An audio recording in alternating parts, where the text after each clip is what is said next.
जय श्री कृष्णा। आप सब कैसे हैं? आपको बहुत बहुत बधाई हो देव दिवाली की।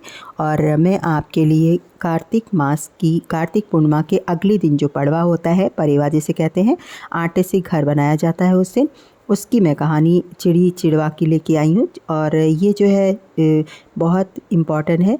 तो इस दिन क्या करते हैं कि अगर आप जो है परेवा वाले दिन चावल का या गेहूं का या फिर जो है आप आटे का घर बनाते हैं और घर में बना के विधि विधान से पूजन करते हैं, तो आप कहा माना जाता है कि अगर आपने चावल से बनाया तो मार्बल का घर आपका होगा, और अगर आपने गेहूं का बनाया तो ईंटे का होगा, और अगर आटे का बनाया तो वो मिक्स होगा। तो अब ये आपको बताने जा रही हूँ कि इस दिन करना क्या है। आप जो है चावल ले लीजिए और चाहे मंदिर में आप बना के आ जाइए, चाहे आप घर में बना लिए पूजा के कमरे के पास में।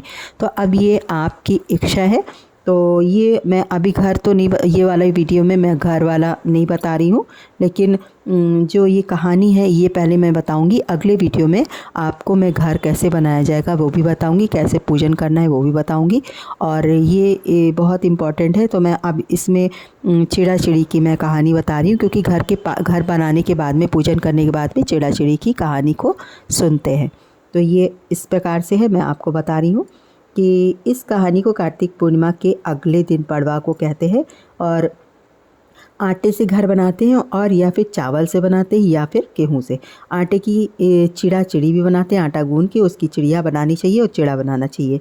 और घर के बीचों बीच रखते हैं जो हम घर बनाते हैं, उन्हें कपड़े पहनाते हैं और आटे के घर में घर का सारा सामान रखते हैं। चिड़ा और चिड़ी को खील बताशे का भोग लगाया जाता है। इस दिन खिचड़ी बनती है और आम का अचार का ठाकुर जी को भोग लगाकर खुद भी खाते हैं, और कई लोग कढ़ी भी बनाते हैं। तो इसको अगर आप चाहें तो मंदिर में भी दे के पुजारी जी को आ सकते हैं। कई लोग पुजारी को देने के बाद में व्रत तोड़ते हैं, कई लोग पूर्णिमा की रात में ही व्रत तोड़ लेते हैं। तो ये चार, अब मैं कहानी आपको बता रही हूँ। चार चिड़िया थी, चारों कार्तिक मास में कार्तिक नहाती थी। पड़वा के दिन चारों चिड़ियों ने सोचा कि चलो खिचड़ी बनाते हैं। एक चिड़िया चावल ले आई, एक चिड़िया दाल ले आई, एक चिड़िया घी ले आई और एक चिड़िया नमक ले आई। सबने मिलकर खिचड़ी बनाई। सबने सोचा कि पहले नहा लिया जाए तब खिचड़ी खाते हैं। सब चिड़िया नहाने चली गई। पहले एक चिड़िया आई, उसे बहुत ज़ोर की भूख लगी थी, बाकी चिड़िया अभी नहीं आई थी, तो उसने खिचड़ी की भाप खा ली। दूसरी चिड़िया आई तो उसने पानी पी लिया, और तीसरी चिड़िया ने खिचड़ी खा ली। चौथी चिड़िया आई तो उसने खुरचन खा ली। चारों चिड़िया मर गई। अब उसके बाद में जिस चिड़िया ने भाप खाई थी वह राजा के घर राजकुमारी बनी। जिस चिड़िया ने पानी पिया था वो कुम्हार के घर पैदा हुई। जिस चिड़िया ने खिचड़ी खाई थी उसने ब्राह्मण के घर जन्म लिया, और जिस चिड़िया ने खुरचन खाई थी वो हथनी बनी। कुम्हार की लड़की राजा के यहाँ दासी बनी, और ब्राह्मण की लड़की राजकुमारी की सहेली बनी। हथनी भी राजा के यहाँ ही थी। राजकुमारी को अपने पिछले जन्म की सारी बातें याद थीं। जब राजकुमारी की शादी हुई और वह विदा होने लगी तो राजा से बोली कि पिताजी, मैं अपने साथ अपनी सहेली और दासी को भी ले जाऊंगी। राजा ने ठीक है, ले जाना। राजकुमारी ने कहा कि पिताजी, मुझे हथनी भी चाहिए। राजा ने कहा अच्छा ठीक है, ले जाओ। राजा ने अपने नौकर भेजे कि जाओ हथनी को ले जाओ, लेकिन हथनी उठी ही नहीं। तब राजकुमारी खुद उसके पास गई और उसके कान में पिछले जन्म की बातें कही, जिसे सुनकर हथनी तुरंत उठ गई। और राजकुमार ये सब कुछ देख रहा था। उसने कहा कि तुम कौन हो और हथनी के कान में क्या कहा, जिसको सुनकर हथनी खड़ी हो गई। राजकुमारी ने कोई जवाब नहीं दिया। राजकुमार ने कहा कि सच सच बता दो, नहीं तो तुम्हारा सर काट दिया जाएगा। तब राजकुमारी ने राजकुमार को पिछले जन्म की सारी बातें बता दी। राजा ने भी सारी बातें सुनी और कहा कि अगर कार्तिक स्नान का इतना महत्व है तो हम भी जोड़े से कार्तिक स्नान करेंगे और खूब दान पुण्य करेंगे। तो ये है चिड़ा चिड़ी की कहानी।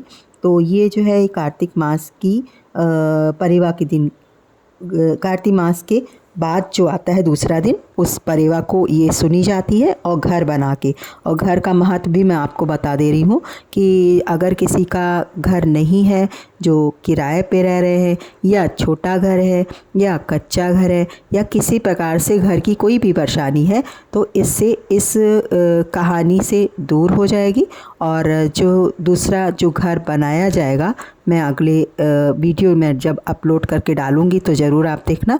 तो वो जैसे बनाया जाएगा, पूजन किया जाएगा, तो उससे आपकी सारी मनोकामनाएं घर वाली पूरी हो जाएंगी। और दूसरा कि ये परिवा को होगा, और ठाकुर जी का इसमें भोग लगता है आम के अचार का, कढ़ी का और खिचड़ी का। तो अगर आप ये बनाइए। और इसके बाद में कई लोग क्या करते हैं, पूर्णमासी को ही व्रत तोड़ लेते हैं, और कई लोग जो है इसका व्रत जो है तोड़ते हैं परिवा वाले दिन सवेरे खिचड़ी और अचार और कढ़ी का भोग लगा के ठाकुर जी को। और इसको जो है एक थाल में सजा के पंडित जी को भी देते हैं दक्षिणा के साथ में। तब ये अपना पारण करते हैं, जब लौट के आते हैं मंदिर से तब पारण करते हैं। तो कुछ लोग ऐसे करते हैं, कुछ लोग पूर्णमासी को ही रात में खोल लेते हैं व्रत।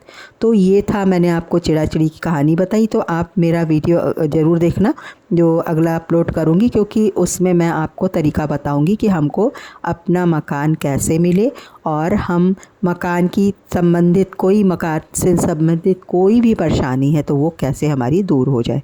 तो ये मेरा वीडियो था, आपको कैसा लगा ज़रूर बताएं। लाइक करें, सब्सक्राइब करें और शेयर करें। बेल आइकन को दबाना ना भूलें। अपने कमेंट्स ज़रूर लिखें। मैं तो रोज़ रट रट के परेशान हो गई हूँ लेकिन कहना ज़रूरी है, क्योंकि हो सकता है कि कोई पहली बार मेरा वीडियो देख रहा है, तो पहली बार देख रहा है तो उसको बेचारे को पता ही नहीं होगा कि मुझे क्या करना है, तो मुझे बताना पड़ता है। इसलिए जो है मैं बताती हूँ कि अगर आप सब्सक्राइब नहीं करेंगे तो आप मेरे अगले वीडियो ही नहीं देख पाएंगे। जो आपके सामने आ गया वही देख सकते हैं। अगर सारे वीडियो देखने हैं तो सब्सक्राइब करना ही पड़ेगा, और सब्सक्राइब के साथ में बेल आइकन को भी दबाना पड़ेगा। उसको ऑल पे जाएंगे तो आपके पास नोटिफिकेशन आएगी, आप आराम से मेरे सारे वीडियो देख सकते हैं। इसी के साथ में मैं विदा लेती हूँ और फिर मिलूँगी। जय श्री कृष्णा, बाय बाय।